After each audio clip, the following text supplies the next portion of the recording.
आक़िबतुल लिल्मुत्तक़ीन वस्सलातु वस्सलामु अला सय्यदिल अंबियाइ वल मुरसलीन व अला आलिहि व अस्हाबिहि अजमईन अम्मा बाद। अऊज़ु बिल्लाहि मिनश शैतानिर रजीम। बिस्मिल्लाहिर रहमानिर रहीम। लक़द काना लकुम फ़ी रसूलिल्लाहि उस्वतुन हसना।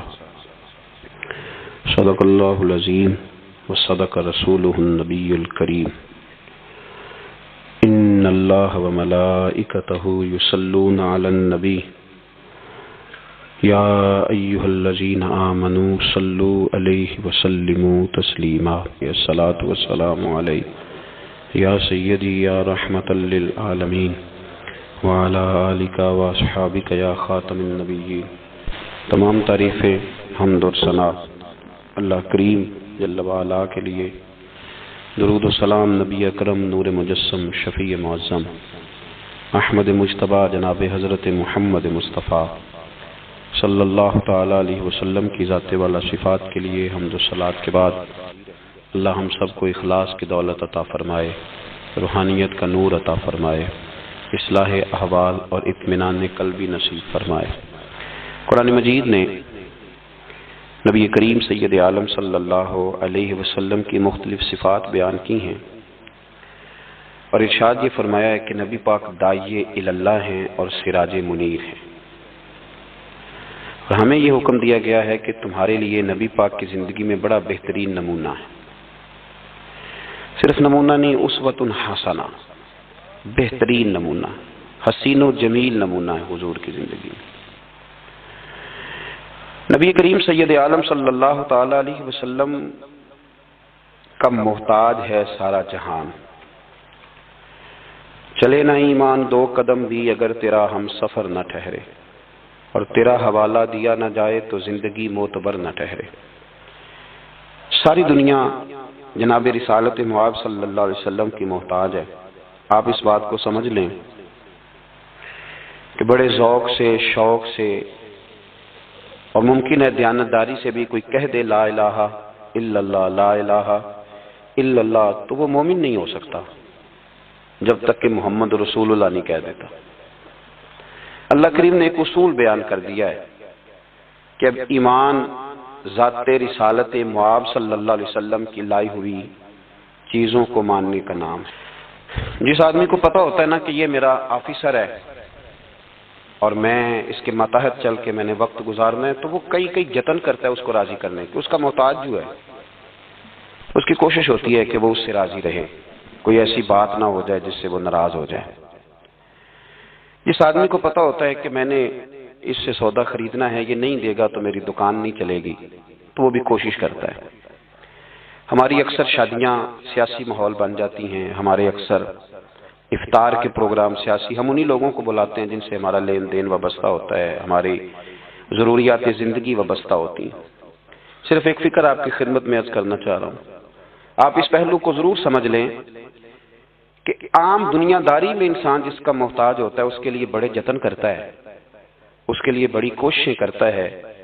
तो अगर दुनियादारी के लिए जहां आप इतनी कोशिश करते हैं, तो जिनके आप ईमान के लिए भी मोहताज हैं, ईकान के लिए भी मोहताज हैं, अच्छी जिंदगी के लिए भी मोहताज हैं और जन्नत में जाने के लिए भी मोहताज हैं, उनके लिए किस कदर ज्यादा कोशिश करनी चाहिए, किस तरह का रवैया इख्तियार करना चाहिए।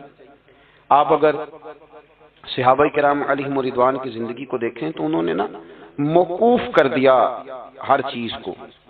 हमारे यहाँ एक लफ्ज बोला जाता है इंशराह सदर, उसका मतलब होता है सीना खुल जाना। कुछ लोगों के सीने खुलते नहीं, सारी जिंदगी सीने बंद रहते हैं, कोई चीज अंदर दाखिल नहीं होती। दरिया भी करीब बह रहा हो तो बेचारे खुश्क के खुश्क रह जाते हैं। कुछ लोगों को अल्लाह इंशराह सदर अता करता है, उन्हें समझ आ जाती है कि मेरा ना इलाज क्या है। ये बताइए कि मरीज बहुत ज्यादा खतरनाक कौन सा होता है? जिसके मर्ज की तशखीस नहीं होती, जिसे ये पता नहीं चलता कि मेरा मर्ज क्या है और मेरा तबीब क्या है और मैंने दवाई कौन सी खानी। नबी करीम सल्लल्लाहु अलैहि वसल्लम के गुलाम हुजूर के सहाबा समझ गए थे कि हमारी हर बीमारी का हल हमारे नबी की बारगाह में मौजूद है। वो समझ गए। उन्होंने ना फिर दाएं बाएं नहीं देखा, उलझे नहीं किसी जगह पे। हम बड़े समझदार लोग हैं, लेकिन हम उलझे हुए हैं। हमारी मनसूबाबंदी बड़ी लंबी चौड़ी है। मैं रात पढ़ रहा था, सैयदना गौसे पाक रदी अल्लाह तआला अन्हु के घर में जब भी कोई बच्चा पैदा होता था ना, तो आप उसे हाथों पे उठा के फरमाते थे तू मैयत है, तो एक दिन मर जाएगा। मैं तेरे साथ प्यार जरूर करूंगा, मोहब्बत जरूर करूंगा, पर है तू मैयत, तो एक ना एक दिन मुझे छोड़ के चला जाएगा। तो फरमाते थे मैं तुझसे प्यार जरूर करूंगा, पर सबसे ज्यादा प्यार उससे करूंगा जो हई भी है और कय्यूम भी है, जिसको कभी मौत, उससे बढ़कर प्यार करूंगा। मेरे अजीज, अगर इंशराह सदर मिल जाए, अगर ज़ौक़ नसीब हो जाए कि सारा कुछ हुजूर के कदमों से वाबस्ता है, फिर जिंदगी आसान भी हो जाती है और बहुत सारी दौड़ जिंदगी में खत्म हो जाती है। इंसान बड़े दरवाजे छोड़ के एक दरवाजे की तरफ आ जाता है, उसे सुकून नसीब हो जाता है। रसूल करीम सल्लल्लाहु अलैहि वसल्लम के हम मोहताज हैं। जितने हमारे दुख हैं ना दूर दराज फैले हुए, उन सब दुखों का मुदावा हुजूर के कदमों में बैठ जाना है। थक गए हैं लोग, थक गए अपने अजीजों से, रिश्तेदारों से, दोस्त ताल्लुकदारों को राजी कर करके, पर नतीजा सिफर है, कुछ नहीं नसीब होता। ज़ाते रिसालत माब वो हसीन ज़ात है कि आप जितना नबी करीम सल्लल्लाहु अलैहि वसल्लम के करीब जाएंगे उतना अल्लाह आपको सुकून अता फरमाएगा, आपको तमानियत की दौलत मिलेगी। आप देखें कि कुछ सिफतें नबी पाक सल्लल्लाहु अलैहि वसल्लम की ऐसी हैं कि जिन सिफात की अगर इंसान गुलामी कर ले, बड़ी सारी चीजों से बच जाता है। हमारे जमाने में एक चीज है जिसका नाम है इश्तियाल, एक है गुस्सा, एक है जलाल। दुनिया में सबसे बेवकूफ बंदा वो है जिसे कोई इश्तियाल दिलाता है, वो तो यूज होता है, वो तो इस्तेमाल हो गया। हमारे यहां सबसे ज्यादा बेवकूफी, यानी अगर जिस मुल्क के वकील भी इस्तेमाल हो जाएं और जिस मुल्क के डॉक्टर भी इस्तेमाल हो जाएं और इस्लामिक यूनिवर्सिटी में पढ़ने वाले वो बच्चे जो ग्रेजुएशन के बाद गए हैं वो भी इस्तेमाल हो जाएं, तो फिर सिर्फ ये है कि हमें ना कोई इस्तेमाल करता है, हमें कोई इश्तियाल देता है। अब हमारी दुनिया में ना कुछ ऐसे इस्लामी मुल्क हैं जो अब मुल्क ही नहीं रहे। इराक अब किसी मुल्क का नाम नहीं, लीबिया अब कोई मुल्क नहीं रहा, शाम अब कोई मुल्क नहीं। पता नहीं आपको समझ आ रही है कि नहीं आ रही मेरी बात की। इराक के अंदर जिस गिरोह की जितने हिस्से पर हुकूमत है ना, एक सूबे पे हुकूमत है तो वो अलग हुकूमत कर रहा है इस वक्त, और जिसकी जितने जिलों पे हुकूमत है, जो पावरफुल है, वो अलग हुकूमत कर रहा है। लीबिया का भी ये हाल है, शाम का भी यही हाल है।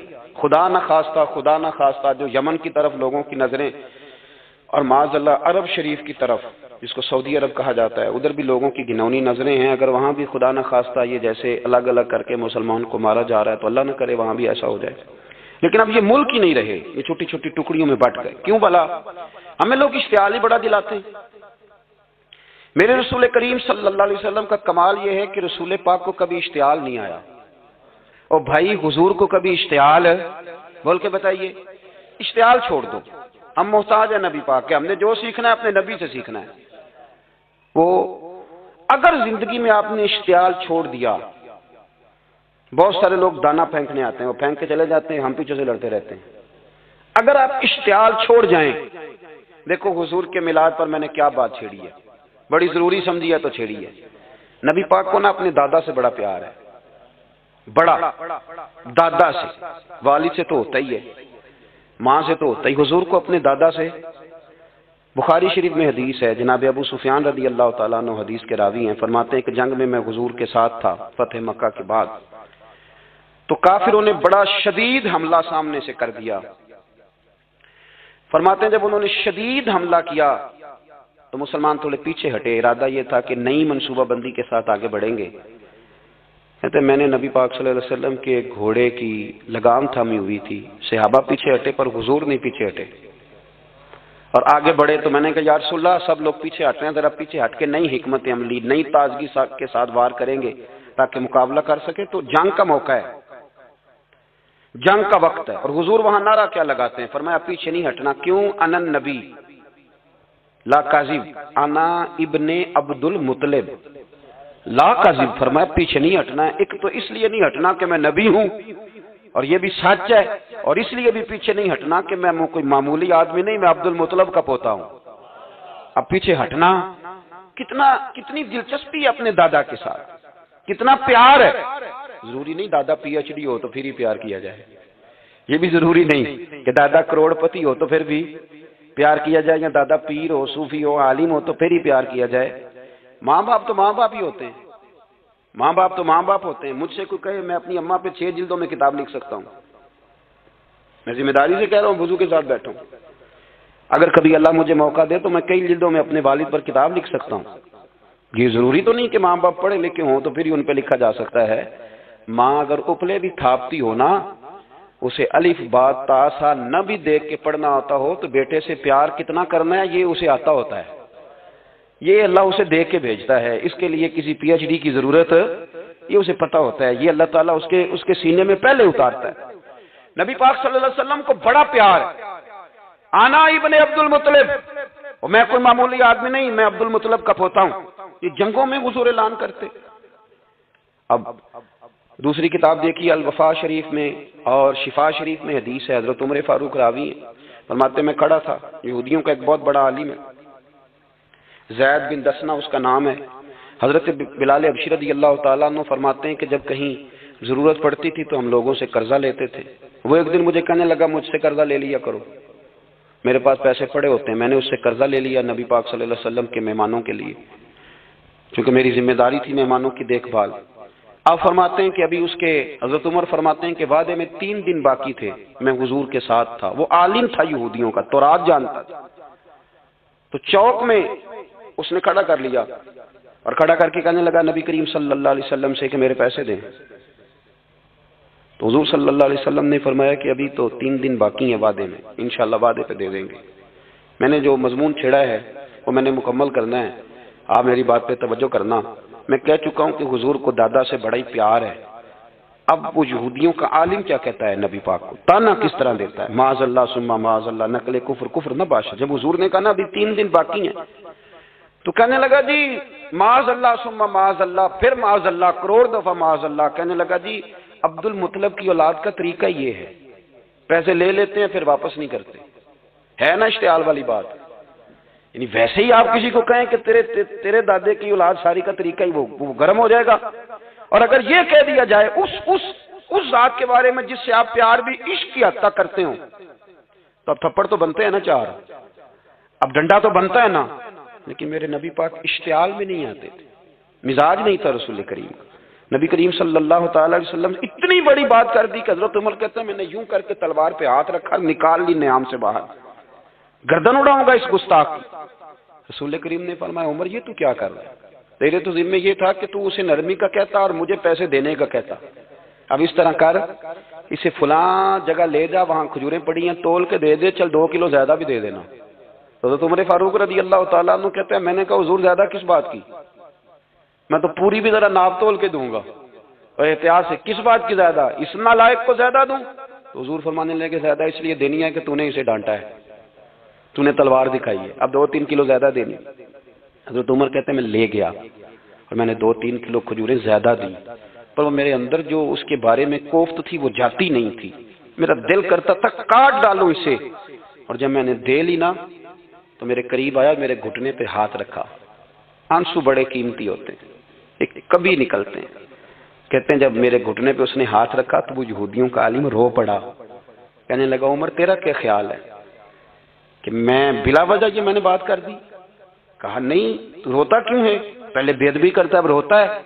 तो कहने लगा उमर मैं कोई मामूली आदमी नहीं, मैं पढ़ा लिखा बंदा हूँ, मामूली होता तो जल्दी मान जाता, मैं तौरात का, इंजील का, ज़बूर का आलिम हूँ।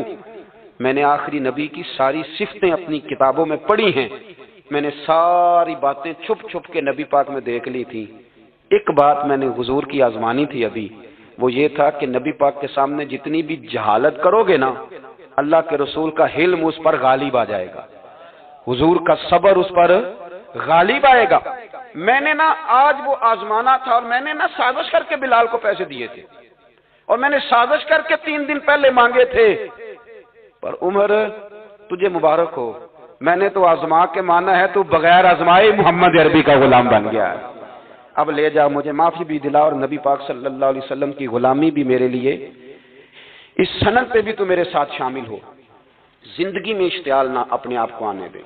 लोग दुनिया में बातें करने आए हैं और बातें करने वाले रह जाया करते हैं। बातें करने वाले, मेरी बात की समझ आ रही है, और काम करने वाले वो कर जाते हैं।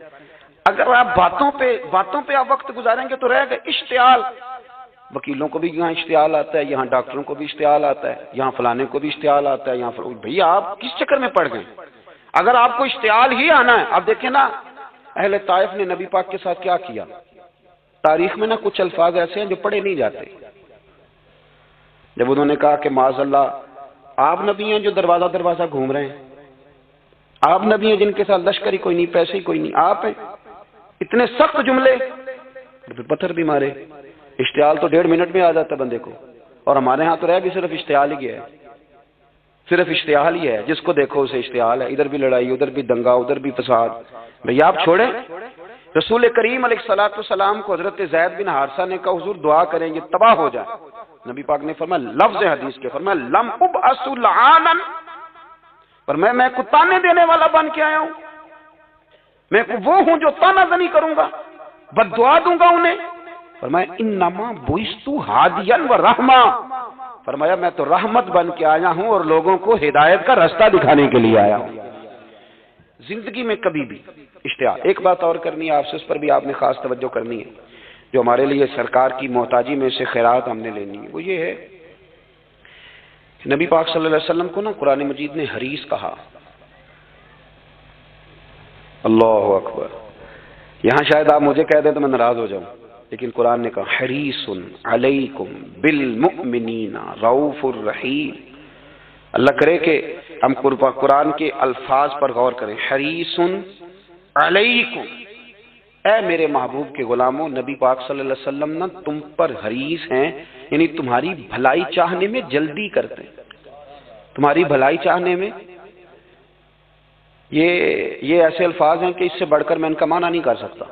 अगरचे उलमा तफसीर ने हरीसुन अलैकुम के कई मानी बयान फरमाया महबूब को जल्दी है। बेटा भी अम्मा से कहता है अम्मा आहिस्ता आहिस्ता ही मेरी तरक्की होगी ना।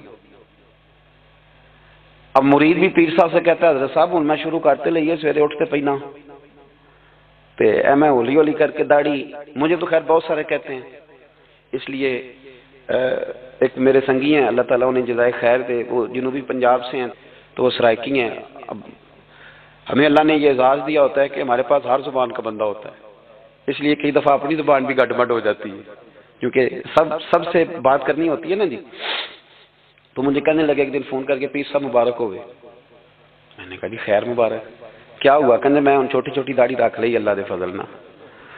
मैं कहा चलो मैं तेरी मुबारक कबूल करती तो मेहरबानी करिए उन्होंने खाद शाद पांदा रही ताकि थोड़ी बड़ी भी हो ही जाए कि मुबारक होए। मैं छोटी छोटी, मैं कहा चलो अल्लाह करीम खैर करेगा बड़ी भी हो जाए, हालांकि दाढ़ी का कोई वजन ही नहीं होता। क्यों होता है? ना छोटी का ना बड़ी का।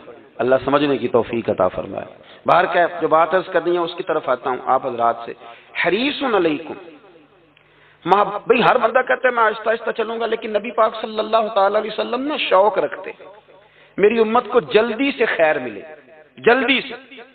आप देखें ना, हमने ना असल में सुनी तकरीरें, सुनाने वालों ने सुना दी, बस वो ठीक है एक निज़ाम है, लेकिन कभी कभी ना हम उलझ जाते हैं, अड़ जाते हैं कि यार ऐसे भी होता है।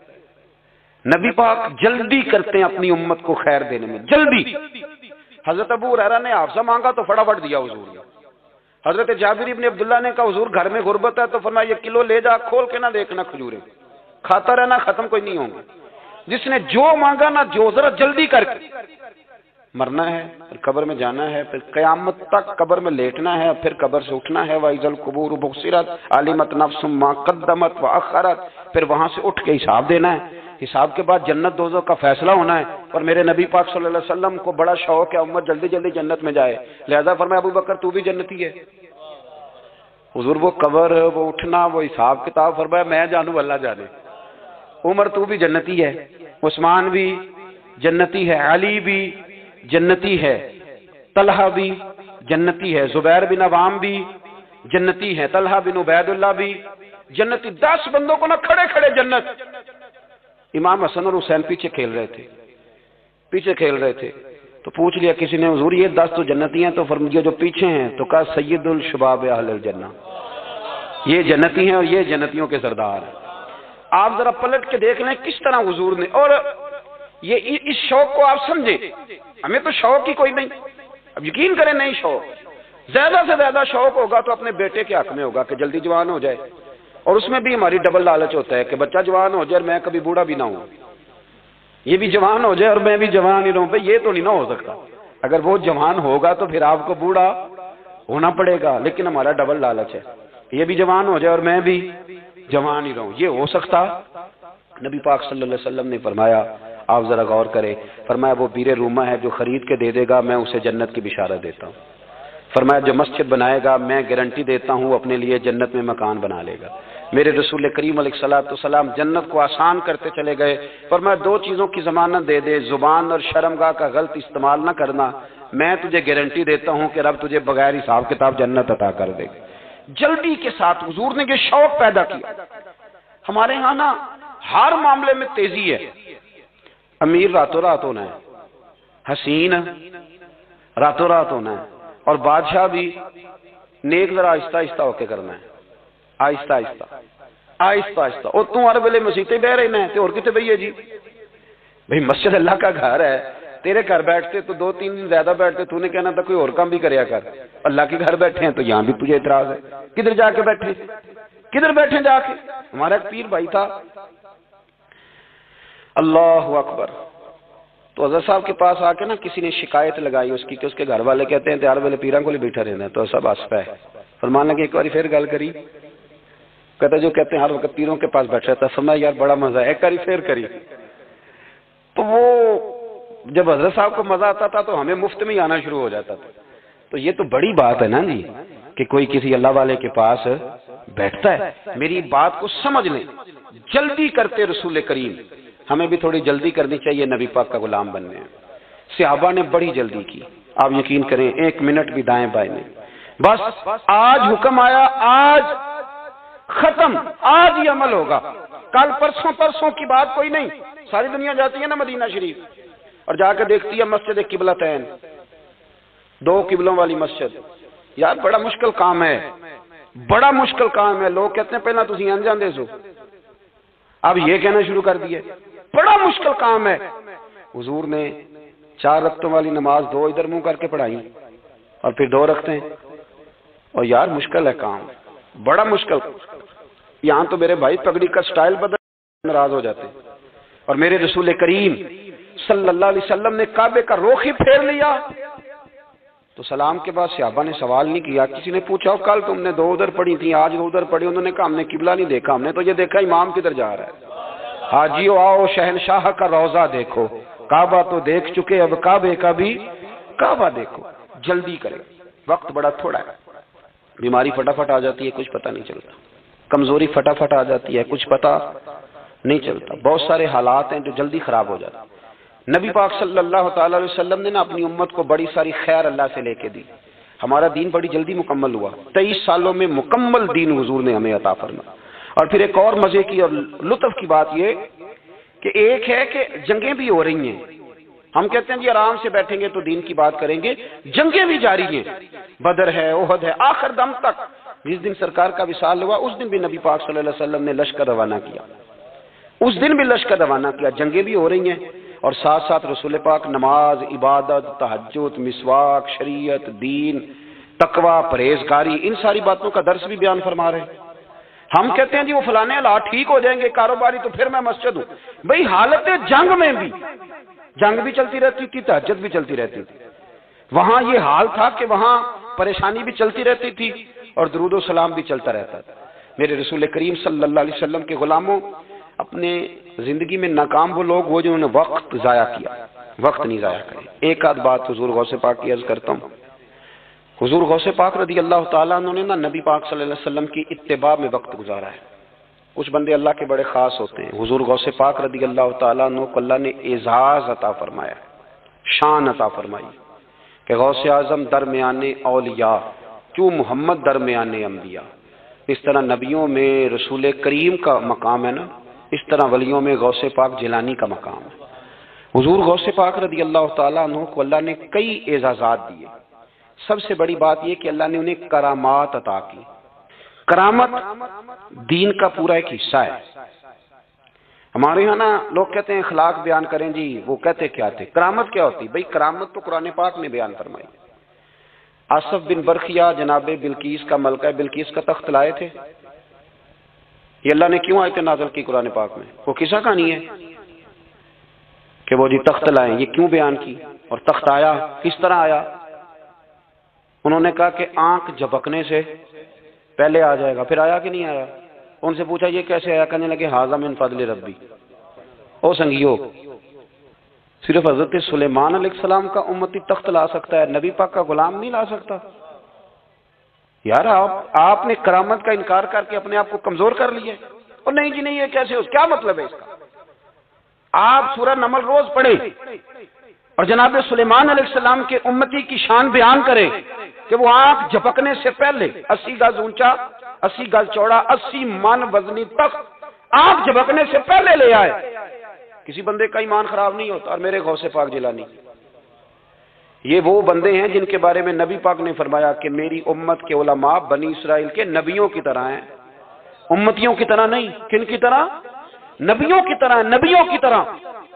हजरत गौसे पाक रदी अल्लाह ताला, हमको मलांग लोग नहीं है अल्हम्दुलिल्लाह ताला, हम तो गौस पाक की करामत भी मानते हैं पर कुरान और सुन्नत की ऐनक लगा के मानते हैं। ये मेरी बात समझ लें। हजरत गौसे पाक रदी अल्लाह ताला तालिब इल्मों को सबक पढ़ा रहे थे, तो सबक पढ़ाते पढ़ाते ना हाथ आगे बढ़ाया, तो अचानक हाथ वापस आया तो गीला हो गया था सारा। तो शागिर्द भी बड़े सियाने होते हैं, उन्होंने सबक छोड़ दिया, उस्ताद जी के गीले बाजू को देखना शुरू किया।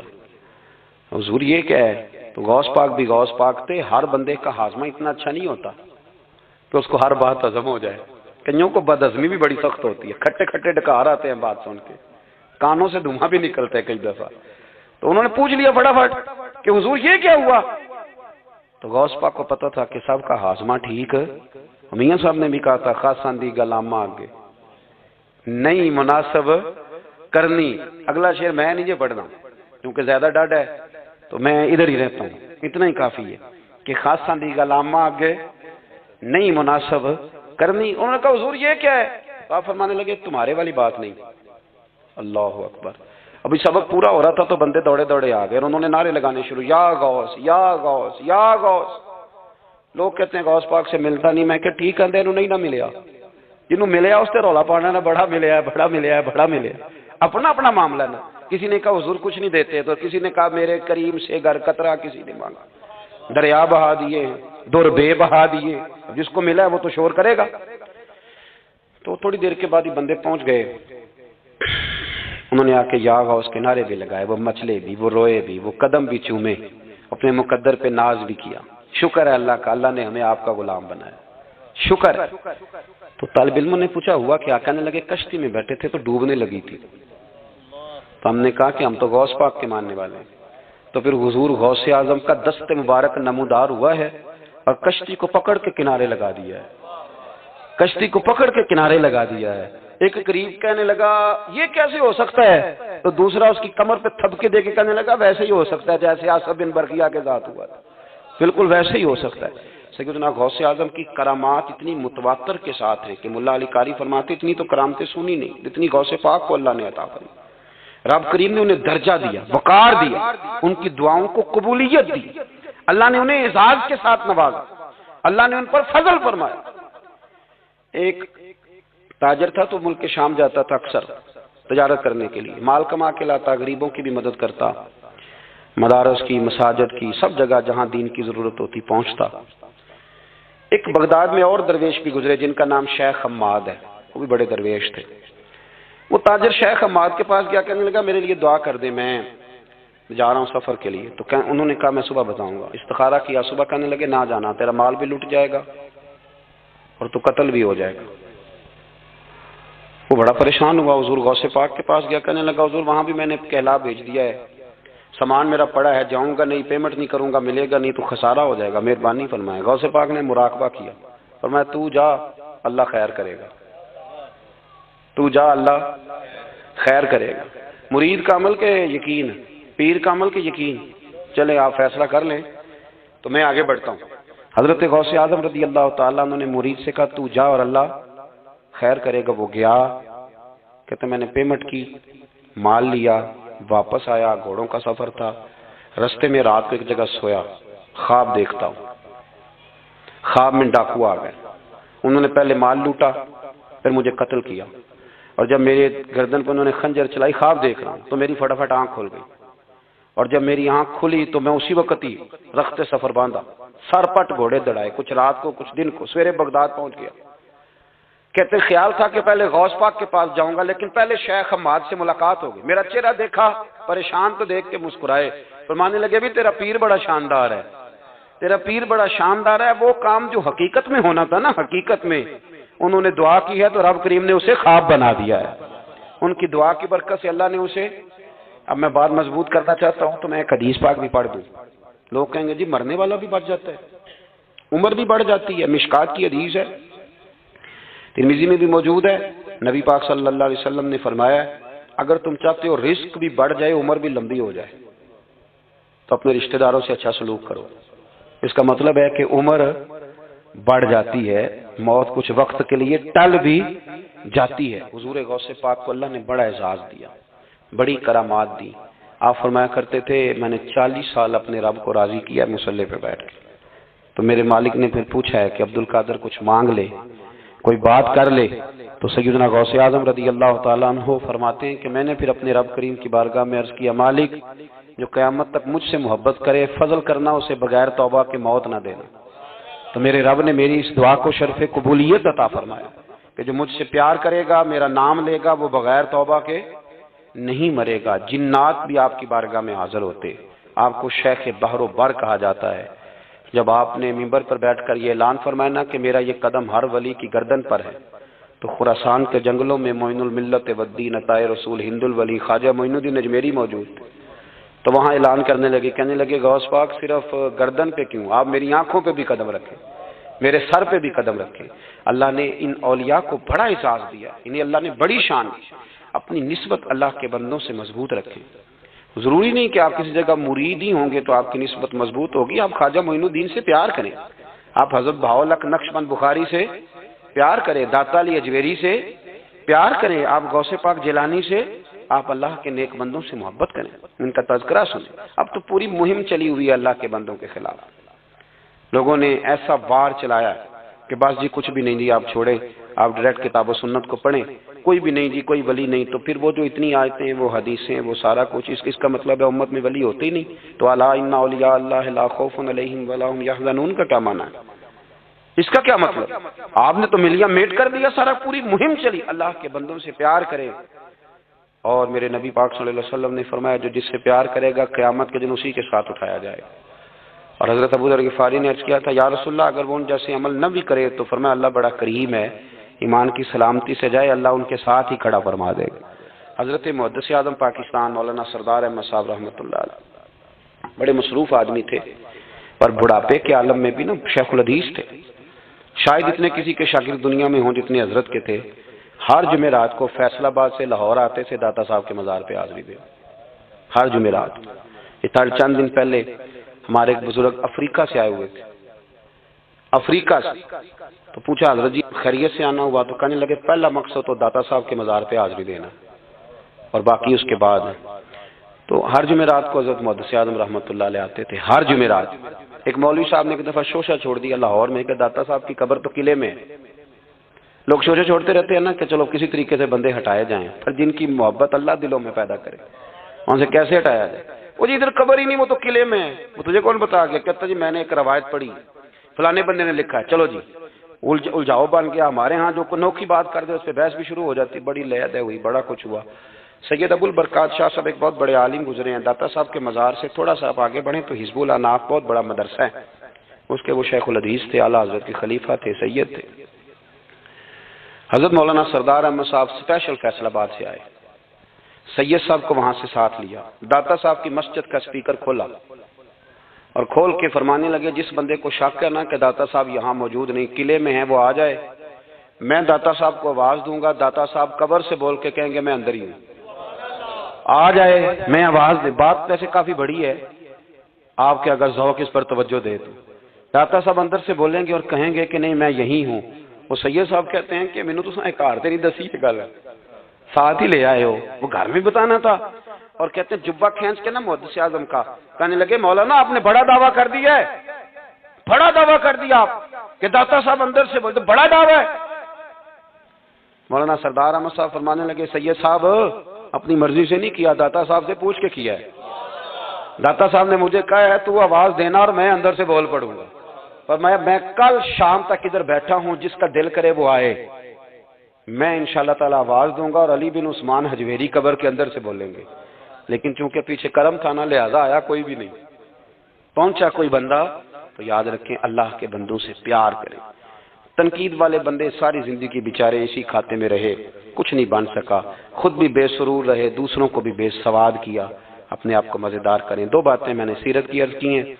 एक तो इश्तियाल अंगेजी से बचें जिंदगी में, कभी भी कोई कितना मर्जी लोग इश्तियाल तो दिलाएंगे, इश्तियाल में ना आए। और दूसरी बात यह कि जल्दी करें दीन पर अमल करने में, लेट ना करें। सरकार ने जल्दी फरमाई हमें दीन देने में। और फिर एक बात मैंने आपकी खिदमत में अर्ज की है कि अल्लाह के वलियों से प्यार करें। अल्लाह हमें समझने की तौफीक